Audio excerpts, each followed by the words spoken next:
لقد كان لكم في رسول الله أسوة حسنة الصلاة والسلام عليك يا رسول الله وعلى آلك وأصحابك يا حبيب الله۔ عزیزان گرامی، رب العالمین احکم الحاکمین جس نے تمام مخلوقات کو تخلیق کیا، پیدا کیا، اور اللہ رب العالمین احکم الحاکمین نے تمام مخلوقات میں سے بنی نوع انسان کو سب سے اعلیٰ مخلوق بنایا۔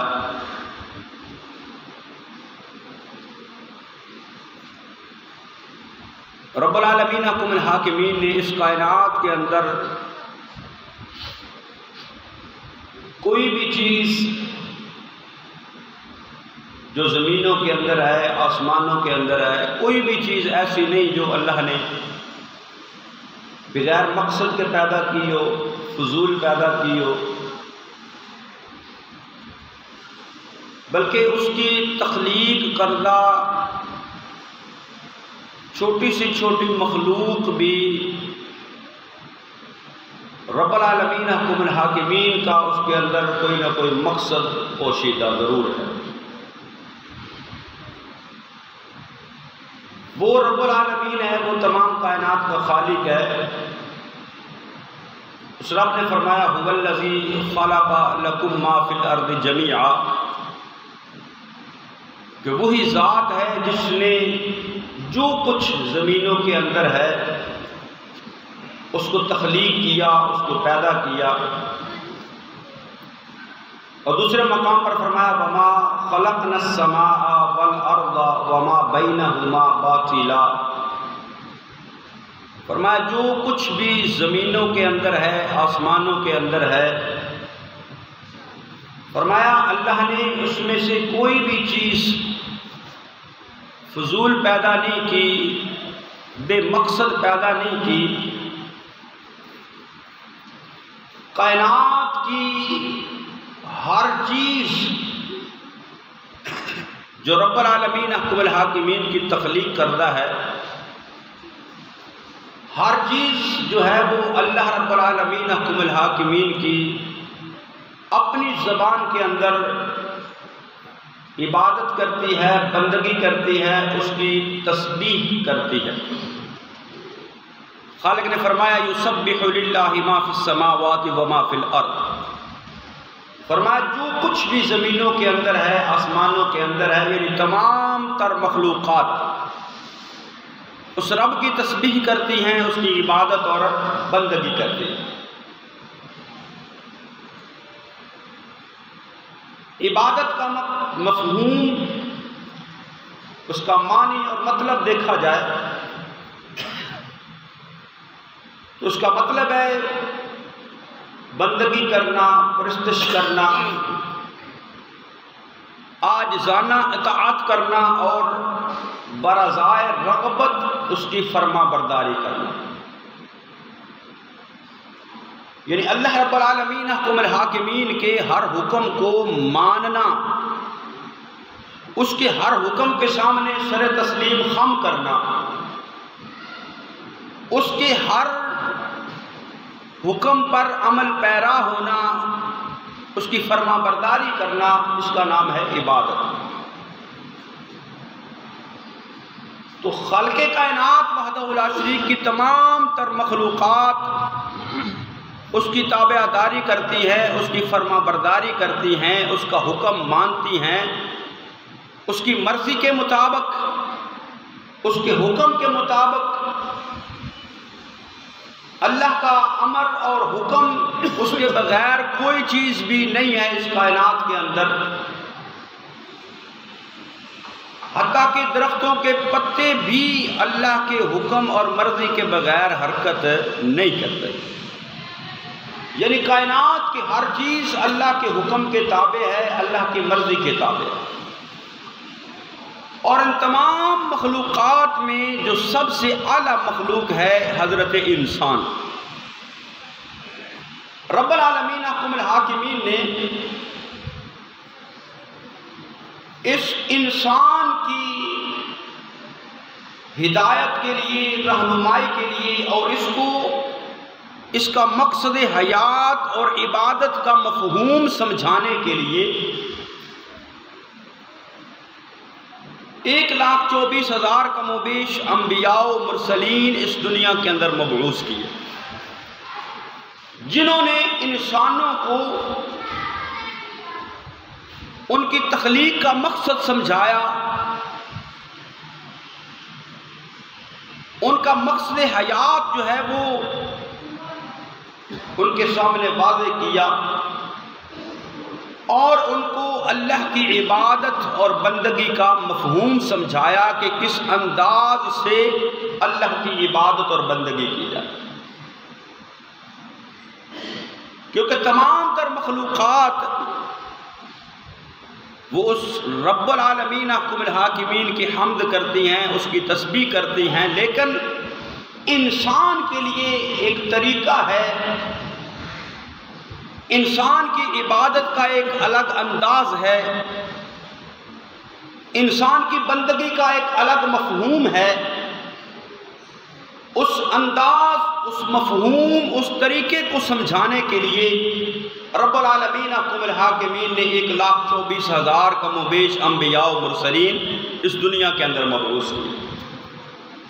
اور سب سے آخر میں رسول اکرم شفیع معظم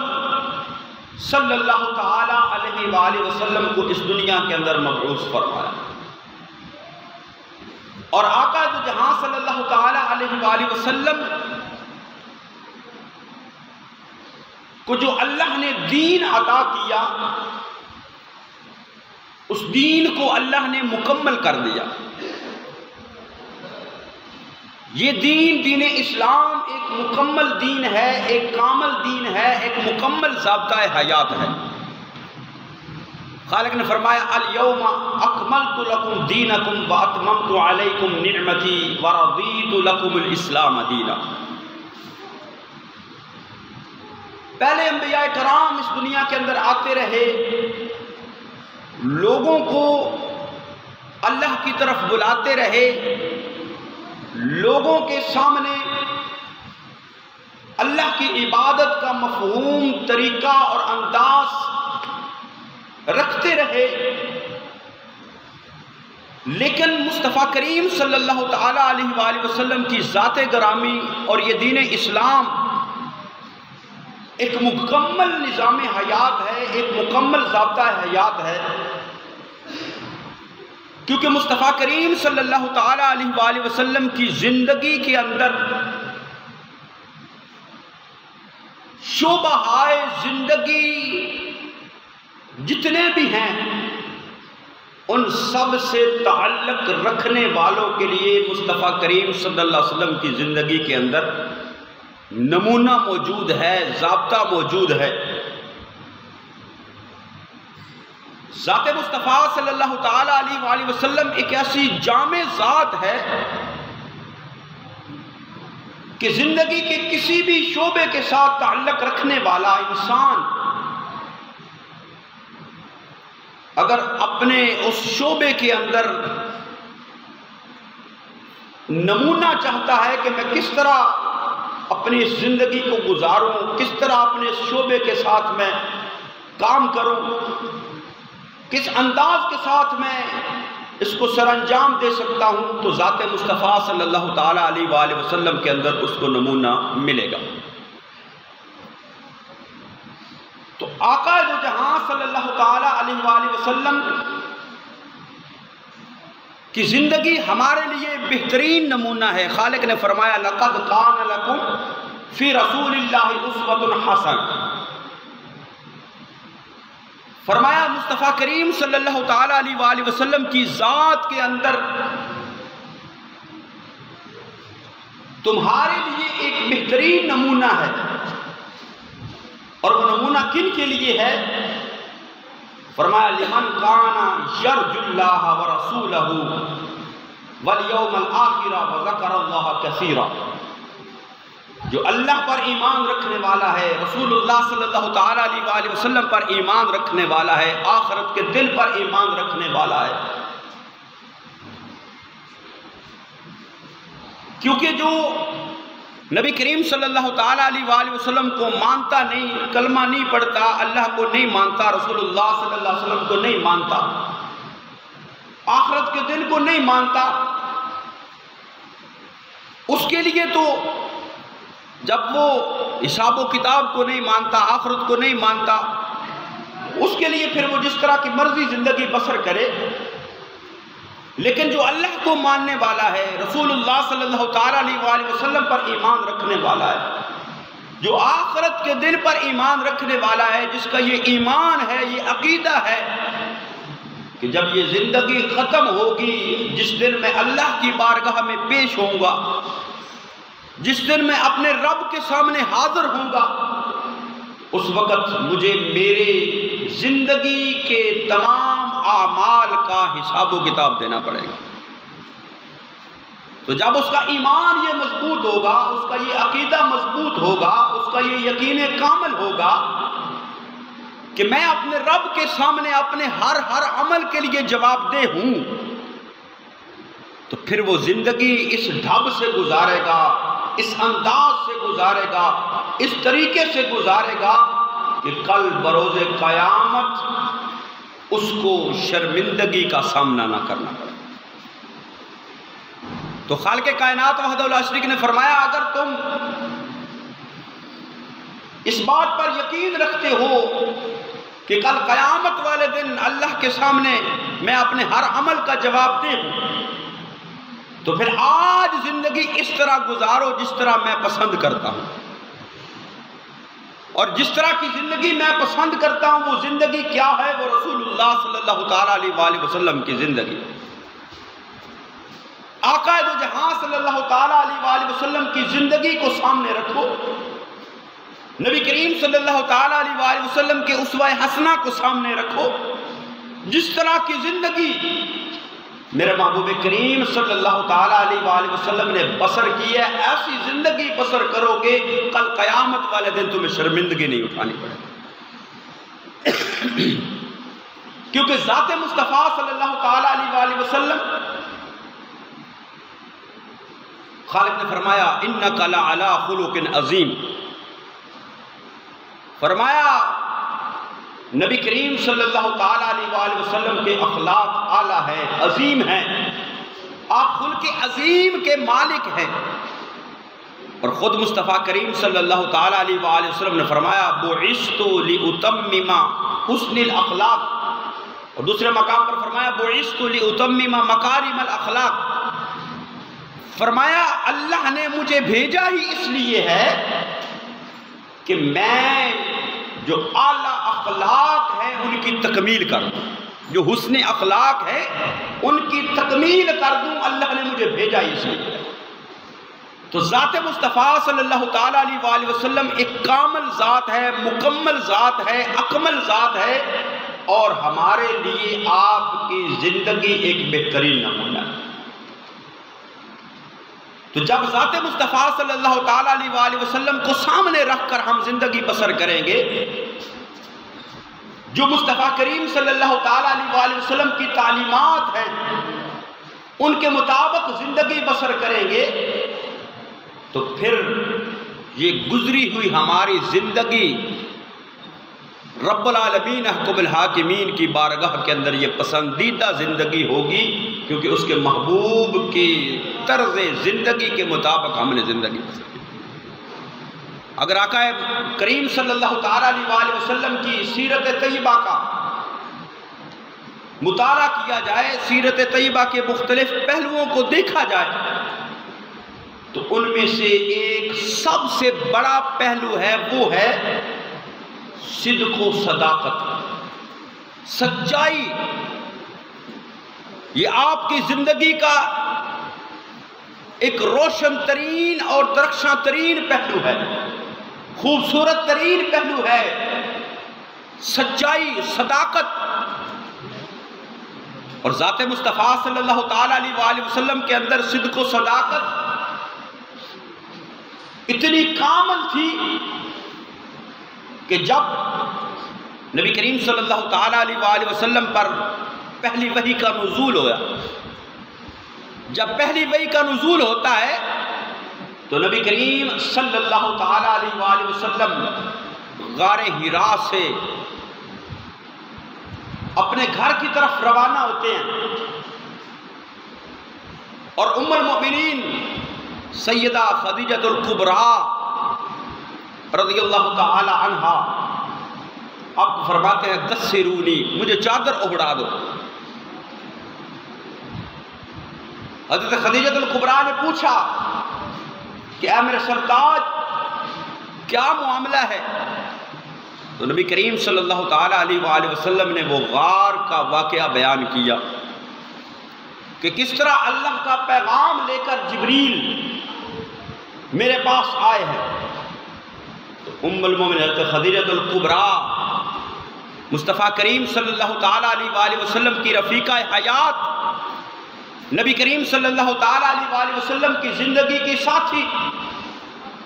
جنہوں نے مصطفیٰ کریم صلی اللہ تعالی علیہ وآلہ وسلم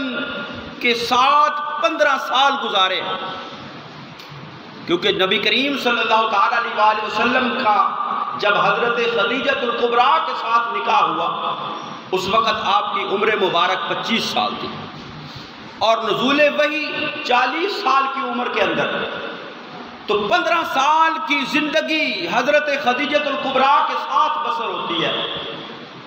تو وہ آپ کے شب و روز سے واقف ہے، آپ کے معمولات سے واقف ہے،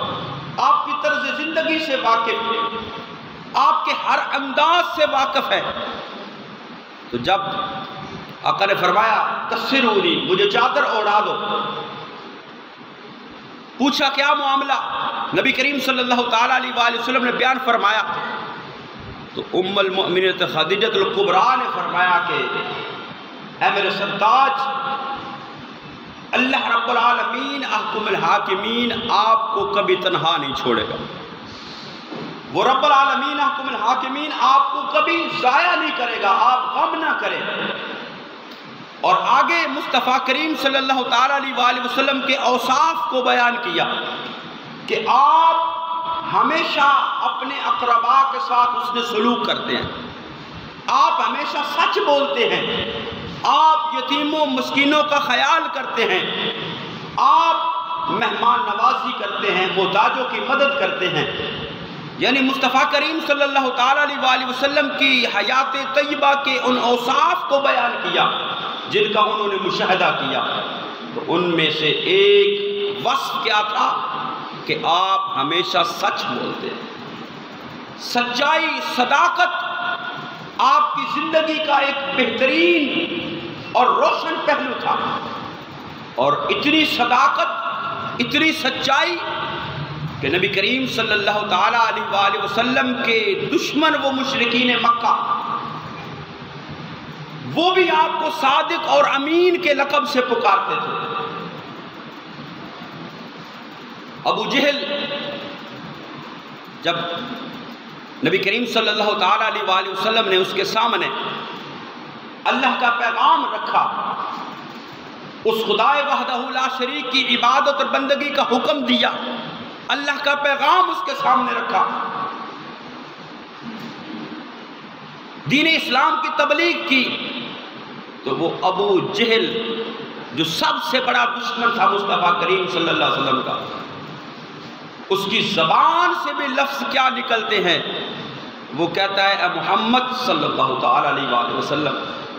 میں آپ کو جھوٹا نہیں کہتا،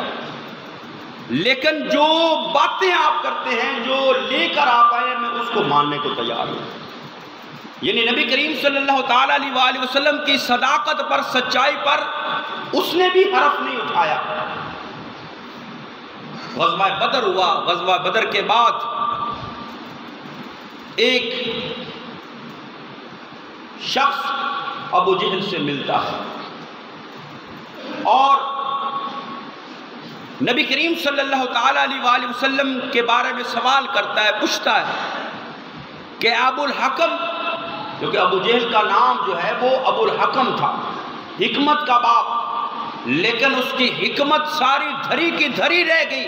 جب اس نے مصطفیٰ کریم صلی اللہ تعالیٰ علیہ وآلہ وسلم کا کلمہ نہیں پڑھا، پھر وہ ابو الحکم سے ابو جہل ہو گیا، جہالت والا ہو گیا، جہالت کا باپ ہو گیا۔ کیونکہ حکمت، دانائی اسی وقت ہی قابل قبول ہے جب غلامی مصطفیٰ صلی اللہ تعالیٰ علیہ وآلہ وسلم کے اندر آئے۔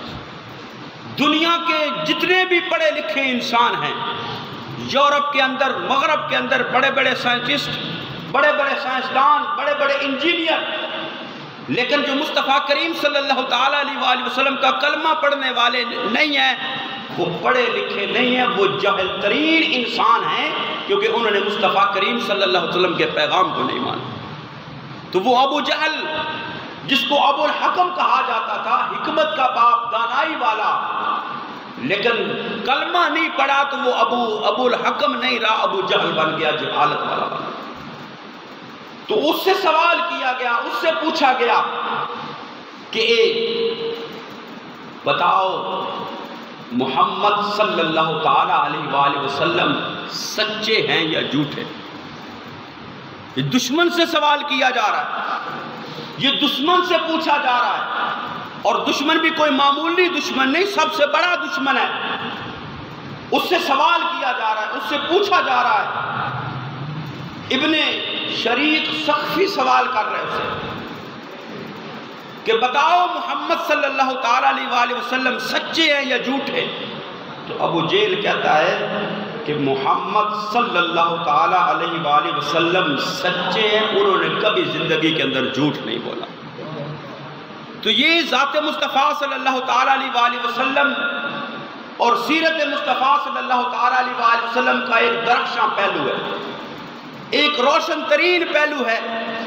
کہ آپ کی زندگی کے اندر جھوٹ شامل نہیں، سچائی ہی سچائی ہے، صداقت ہی صداقت ہے،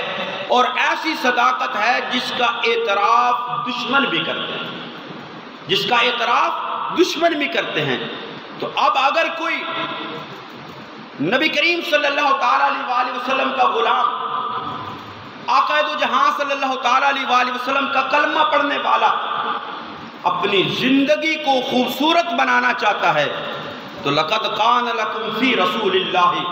أُسْوَةٌ حَسَنَةٌ کے تحت وہ اپنی زندگی کے اندر سچائی کو شامل کرے، جھوٹ کو چھوڑ دے، فریب کو چھوڑ دے، دھوکے کو چھوڑ دے، دغا بازی کو چھوڑ دے، سچائی اور صداقت کو اپنائے کہ یہ ذات مصطفیٰ صلی اللہ تعالیٰ علیہ وآلہ وسلم سے ہمیں ملا۔ اور پھر اس کے بعد اور نبی کریم صلی اللہ تعالیٰ علیہ وآلہ وسلم کی سچائی اور صداقت اتنی کہ صحابہ کرام بیان کرتے ہیں کہ اگر مزاح کے اندر بھی، جس کو ہم مذاق کہتے ہیں کہ دوسرے کے ساتھ جو ہے وہ خوشگپی کرنا، مزاح کے اندر بھی رسول اللہ صلی اللہ تعالیٰ علیہ وآلہ وسلم نے کبھی جھوٹ نہیں بولا۔ ہم تو باتیں کرنے بیٹھ جائیں تو ہماری گفتگو کے اندر 90% زیادہ جو ہے وہ جھوٹ ہوتا ہے، کوئی 10% سچائی ہوتی ہے۔ لیکن نبی کریم صلی اللہ تعالیٰ علیہ وآلہ وسلم کی تعلیمات کیا ہیں؟ نبی کریم صلی اللہ تعالیٰ علیہ وآلہ وسلم کی جو سیرت طیبہ سے ہمیں سبق کیا ملتا ہے؟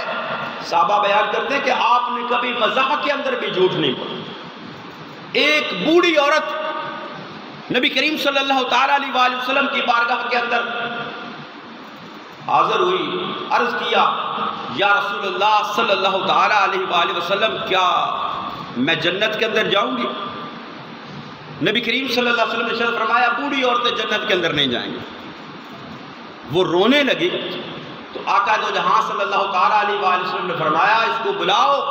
اور جب بلایا تو آقا نے فرمایا کہ اے بڑھیا سن لو، جنت کے اندر جو بھی جائے گا وہ بوڑھا نہیں جائے گا، وہ جوان ہو کر جنت کے اندر جائے گا، وہ جوان ہو کر جنت کے اندر جائے گا۔ اسی طرح ایک سائل آپ کی بارگاہ میں آیا، کچھ طلب کیا، کچھ مانگا، تو نبی کریم صلی اللہ تعالیٰ علیہ وآلہ وسلم نے صحابہ سے فرمایا جاؤ اس کو اونٹ کا بچہ دے دو، اونٹ کا بچہ دے دو۔ وہ کہنے لگا یا رسول اللہ صلی اللہ تعالیٰ علیہ وسلم میں اونٹ کا بچہ لے کر کیا کروں گا؟ نبی کریم صلی اللہ علیہ وسلم مسکرائے اور فرمایا اونٹ بھی تو اونٹ کا بچہ ہی ہوتا ہے نا. یعنی مزاح کے اندر بھی نبی کریم صلی اللہ تعالیٰ علیہ وسلم نے کبھی جھوٹ نہیں بولا، ہمیشہ سچائی کو اپنایا. اور اس کے بعد پھر دوسری چیز ہے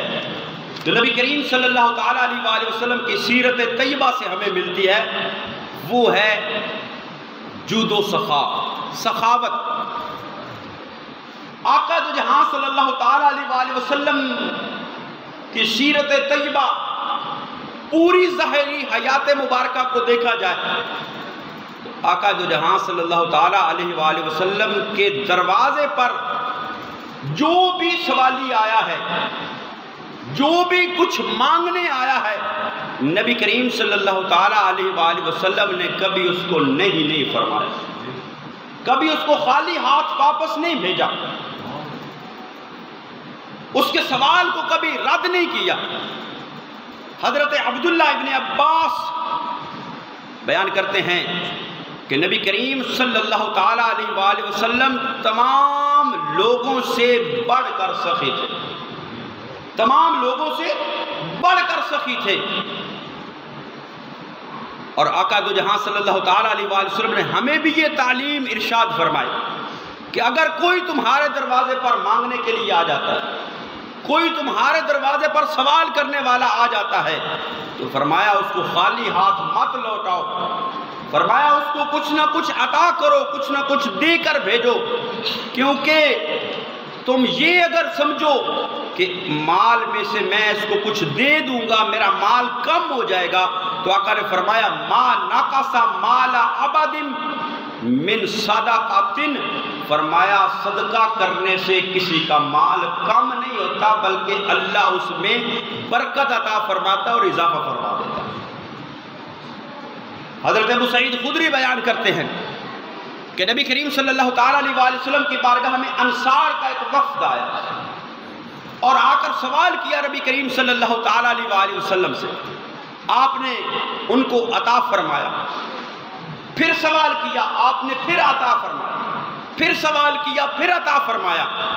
وہ مانگتے رہے، مصطفیٰ کریم صلی اللہ علیہ وسلم ان کو عطا فرماتے رہے،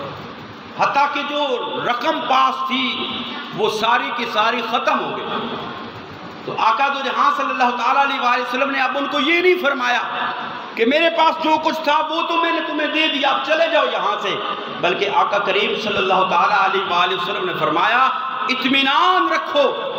جو کچھ بھی میرے پاس ہوگا میں بچا کر نہیں رکھوں گا، تمہیں دے کر بھیجوں گا. یہ آپ کی جود و سخا، یہ سخاوت ہے. اور پھر اس کے بعد اگلا جو وصف نبی کریم صلی اللہ تعالیٰ علیہ وسلم کی سیرت سے ملتا ہے وہ ہے عفو درگزر کا، معاف کر دینا، معافی دے دینا. اور عفو اس کو کہتے ہیں کہ بندہ اپنا ہو بیگانہ ہو جو کوئی بھی ہو، ہر ایک کی زیادتیوں اور غلطیوں کو معاف کر دے، حتیٰ کہ اگر دشمن بھی قابو آ جائے تو اس کو قابو کر کے بھی معاف کر دینا، اس کا نام ہے عفو درگزر. اور نبی کریم صلی اللہ تعالیٰ علیہ وسلم کی سیرت سے ہمیں اس بات کا بھی واضح اور بین ثبوت ملتے ہیں کہ باقی اگر آپ کی حیات طیبہ کو دیکھا جائے تو مشرکین مکہ نے کون سا ظلم ہے جو مصطفیٰ کریم صلی اللہ علیہ وسلم پر نہیں کی، کون سی زیادتی ہے جو مصطفیٰ کریم صلی اللہ علیہ وسلم کے ساتھ نہیں کی، کون سی تکلیف ہے جو مصطفیٰ کریم صلی اللہ تعالیٰ علیہ وسلم اور آپ کے صحابہ کو نہیں دی، حتیٰ کہ مکہ تک چھوڑنے پر مجبور کر. لیکن جب مصطفیٰ کریم صلی اللہ تعالیٰ علیہ وسلم فتح مکہ کے موقع پر واپس مکہ میں داخل ہوتے ہیں ایک فاتح کی حیثیت سے، اب وہ سارے ڈر رہے ہیں، وہ خوف زدہ ہیں اپنے اس کردار کو یاد کر کے کہ ہم نے رسول اللہ صلی اللہ تعالیٰ علیہ وسلم کے ساتھ کیا کیا سلوک کیا. آج ہماری تو کھالیں ادھیڑ دی جائیں گی، آج ہماری چمڑیاں اتار دی جائیں گی، آج ہمیں قتل کروا دیا جائے گا. وہ سارے سر جھکائے کھڑے ہیں، تو آقا دو جہاں صلی اللہ تعالیٰ علیہ وآلہ وسلم نے فرمایا آج میں تمہارے ساتھ وہی سلوک کروں گا جو حضرت یوسف نے اپنے بھائیوں کے ساتھ کیا۔ فرمایا لا تثریب علیکم اليوم، فرمایا جاؤ میں نے سب کچھ معاف کر دیا۔ کون ہے ایسا جو فاتح ہونے کی حیثیت سے اپنے دشمنوں پر جو ہے وہ فتح حاصل کر لے، قابو حاصل کر لے، لیکن اس کے باوجود وہ اپنے دشمنوں کو معاف کر دے؟ یہ صرف ذات مصطفیٰ صلی اللہ تعالیٰ، یہ ذات مصطفیٰ صلی اللہ تعالیٰ علیہ وآلہ وسلم ہے۔ اور آج ہم اپنی زندگی کے اندر دیکھیں، اگر ہم کوئی کام کرتے ہیں اور ہمارے ماتحت کوئی کام کرتا ہے، یا ہم گھر کے مالک ہیں، ہمارے گھر میں کوئی نوکر کام کرتا ہے، تو اس سے ذرہ سی بھی غلطی ہو جائے نا تو ہم اس کا جینا محال کر دیتے ہیں۔ یا آپ اخبارات میں ٹی وی پر دیکھتے ہیں کہ نوکروں کے ساتھ جو گھر کے کام کرنے والے ہوتے ہیں ان کے ساتھ کس طرح کا سلوک کیا جاتا ہے، ان کو مار مار کر برا حال کر دیا جاتا ہے ان کا، کہ ہماری اجازت کے بغیر یہ کام کیوں کر دیا۔ تو حضرت انس مصطفیٰ کریم صلی اللہ تعالیٰ علیہ وآلہ وسلم کے صحابی ہیں، 10 سال مصطفیٰ کریم صلی اللہ تعالیٰ علیہ وآلہ وسلم کی خدمت میں گزارے، بچپنا ہے، چھوٹی عمر ہے، لیکن بیان کرتے ہیں کہ میں نے 10 سال مصطفیٰ کریم صلی اللہ علیہ وسلم کی بارگاہ میں گزارے، مجھ سے نقصان بھی ہوا، لیکن مصطفیٰ کریم صلی اللہ تعالیٰ علیہ وآلہ وسلم نے کبھی مجھے اف تک نہیں کہا، کبھی مجھے جھڑکی نہیں دی۔ اگر مجھ سے کوئی نقصان ہو جاتا، کوئی چیز ٹوٹ جاتی، تب بھی مصطفیٰ کریم صلی اللہ تعالیٰ علیہ وآلہ وسلم مجھ پر ناراض نہیں تھے۔ تو سیرت مصطفیٰ صلی اللہ تعالیٰ علیہ وآلہ وسلم کو سامنے رکھیں اپنی زندگی کو بسر کرتے ہوئے۔ لَقَدْ كَانَ لَكُمْ فِي رَسُولِ اللَّهِ أُسْوَةٌ حَسَنَةٌ۔ اگر ہم کامیاب زندگی گزارنا چاہتے ہیں تو نمونہ ہے ذات مصطفیٰ صلی اللہ تعالیٰ علیہ وآلہ وسلم۔ سیرت مصطفیٰ کو پڑھیں، سیرت مصطفیٰ کا مطالعہ کریں کہ آقا دو جہاں صلی اللہ تعالیٰ علیہ وآلہ وسلم نے زندگی کس انداز سے بسر کی ہے، تو وہی ہمارے لیے نمونہ ہے، وہی ہمارے لیے نمونہ ہے۔ ہم سچائی کو اپنائیں، جود و صفا کو اپنائیں، عفو درگزر کو اپنائیں، جو بھی اعلیٰ اخلاق ہے۔ فرمایا بعثت لأتمم مکارم الاخلاق۔ تو زندگی گزارنے کے لیے ایک اللہ رب العالمین حکم الحاکمین کی کتاب ہے قرآن مقدس، دوسرا مصطفیٰ کریم صلی اللہ تعالیٰ علیہ وآلہ وسلم کے فرامین ہیں، اور تیسرا ہے مصطفیٰ کریم صلی اللہ تعالیٰ علیہ وآلہ وسلم کا اسوہ حسنہ۔ آپ نے زندگی کس انداز سے گزاری، ایک فرامین ہے اور ایک آپ کی سنت ہے، آپ کا طریقہ ہے، آپ کا زندگی گزارنے کا انداز اور طریقہ۔ قرآن پر بھی عمل کرنا چاہتے ہیں تو پھر بھی سیرت مصطفیٰ صلی اللہ علیہ وسلم پر عمل کرنا پڑے گا، کیونکہ اللہ نے فرمایا من یطع الرسول فقد اطاع اللہ۔ فرمایا جس نے میرے محبوب کی اطاعت کی در حقیقت اللہ کی اطاعت بھی اسے کی۔ تو اللہ کی اطاعت اور فرما برداری، وہ بھی مصطفیٰ کریم صلی اللہ تعالیٰ علیہ وآلہ وسلم کی اطاعت اور فرما برداری کے اندر۔ قرآن پر عمل کرنا ہے، وہ بھی مصطفیٰ کریم صلی اللہ تعالیٰ علیہ وآلہ وسلم کے اسوہ حسنہ کے اندر، وہ بھی مصطفیٰ کریم صلی اللہ تعالیٰ علیہ وآلہ وسلم کی حیات مبارکہ۔ قرآن کان خلقہ القرآن، حضرت عائشہ صدیقہ سے پوچھا کان خلقہ القرآن، قرآن احکامات ہیں تو اس کی عملی تفسیر ذات مصطفیٰ صلی اللہ تعالیٰ علیہ وآلہ وسلم۔ تو زندگی کی کامیابی جو دنیا کے اندر بھی آخرت میں کے اندر بھی، وہ ہے سیرت مصطفیٰ صلی اللہ تعالیٰ علیہ وآلہ وسلم کے مطابق زندگی کو بسر کرنا، اسوہ حسنہ کے مطابق زندگی گزارنا، ان اخلاق کو، ان اعلیٰ صفات کو اپنانا